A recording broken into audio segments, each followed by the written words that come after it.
This lecture is an overview of how to conduct an ANOVA. I want to make sure that you're aware that this lecture and your textbook focuses only on ANOVA where sample sizes are equal. But in the homework and in our lecture, we're going to also talk about how to calculate ANOVA when sample sizes are not equal, because truthfully, that is the more likely state.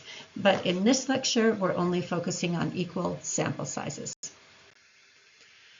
We have already been familiar with this particular example of jurors and whether they're likely to rate a defendant as more guilty when they believe that the defendant has a criminal record or doesn't have a criminal record, or when they know nothing about whether the defendant has or doesn't have a criminal record.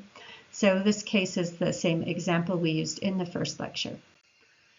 So here are some data linked to it. We can see condition A, criminal record. We have 5 jurors, and these are their ratings of guilt for the defendant. In condition B, no criminal record, and these are the ratings of guilt. And in condition C, they weren't given any info about whether the defendant has a criminal record, and these are their ratings. We have equal sample sizes, and that's the procedure we're going through. We parse the problem in this way.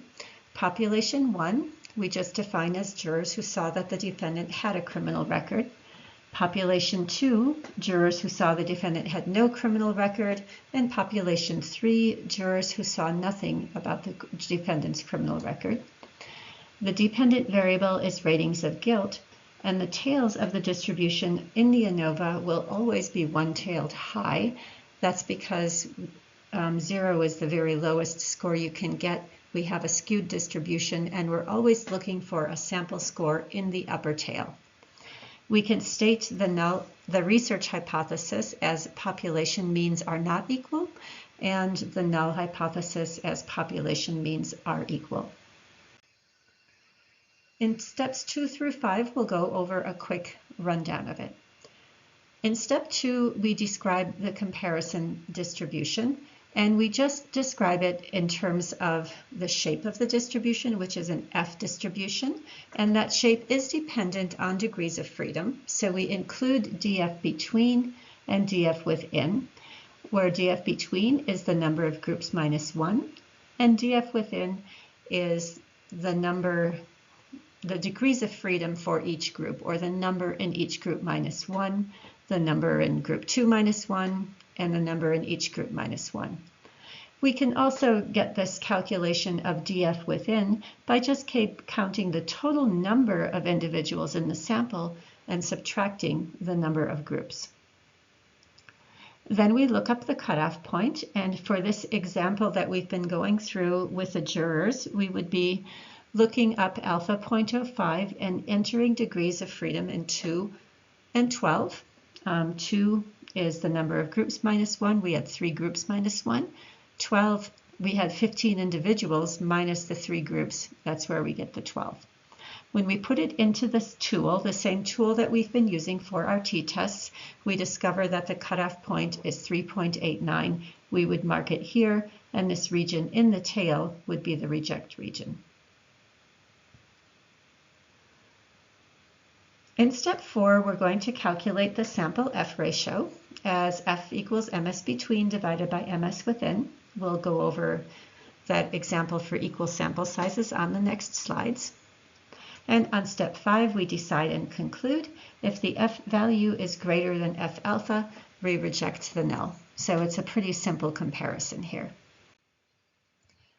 The next thing we do is, in order to get the sample F score, or the F score that's representing that omnibus ratio, we can call that EVAR within, or MS within is what I'll likely be using for our class. I think that's the more common term.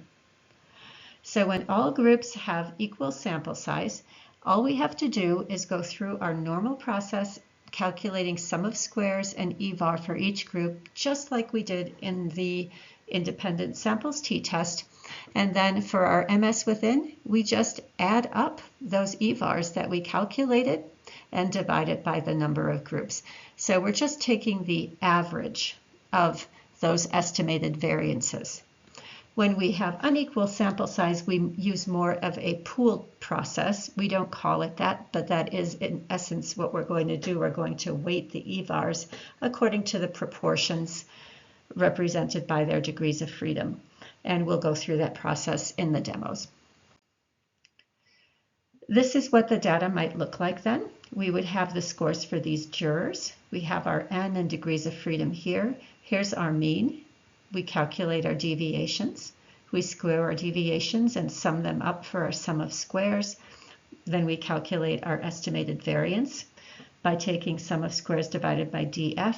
We do that for each of the three conditions, and our MS within, or the variance within that we're going to use to compare our different groups with, is this formula right here. It's just the average of those three estimated variances. So we're going to estimate the between groups variance also, and again we can call it EVAR between, but more likely it's more commonly called MS between, mean squares between, which is what we'll call it here. The first thing to do we've already done, which is to calculate the mean for each group, and we already did that when we calculated MS within, so we can just take those means and maybe get them in a position to work with them. Then we take those means and calculate the grand mean, which we abbreviate as GM, and that's a common abbreviation. It's just the average of those means for each group. We estimate EVAR for the sample means, and we do that by completing our squared deviations, take each mean and subtract that grand mean, and then square it, which is the same process we would use to figure out squared deviations for the individuals. It's just that we're doing it now starting with these means as our scores. We sum the squared deviations, and then we take our sum of squares and we divide it by the degrees of freedom between our groups, and this DF between is just the number of groups minus 1. We multiply then as our last step by the number of individuals in each of the samples, and in the case where the sample sizes are the same, we're just multiplying it by the number that's in each sample.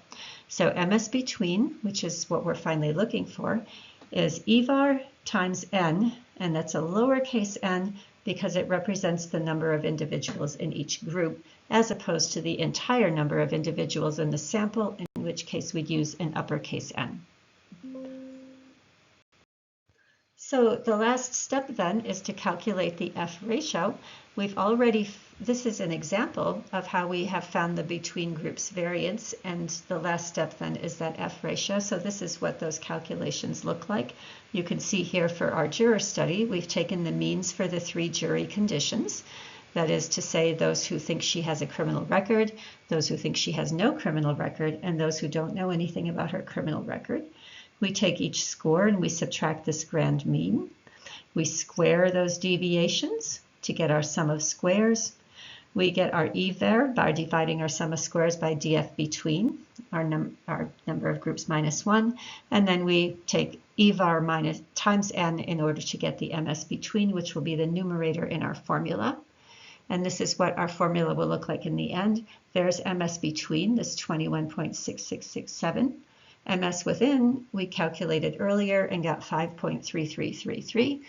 We will take MS between, divide by MS within to get an F ratio for this study of 4.0625.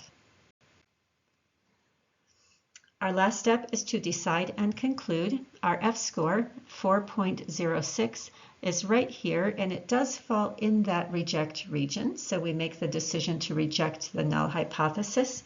To write that statement, we just write jurors' decisions about guilt of a defendant differ across the 3 conditions. We put our F statistic and list both degrees of freedom. Then we write what the statistic actually was and tell the probability level of 0.05. Now, the problem that we run into is that all we have is this umbrella conclusion. We have a finding that there is some statistical difference between these 3 conditions, but we don't know which groups are different. And so in order to make meaning of our data, we have to do some additional tests that we will call planned contrasts or post hoc tests. That will be our next lecture.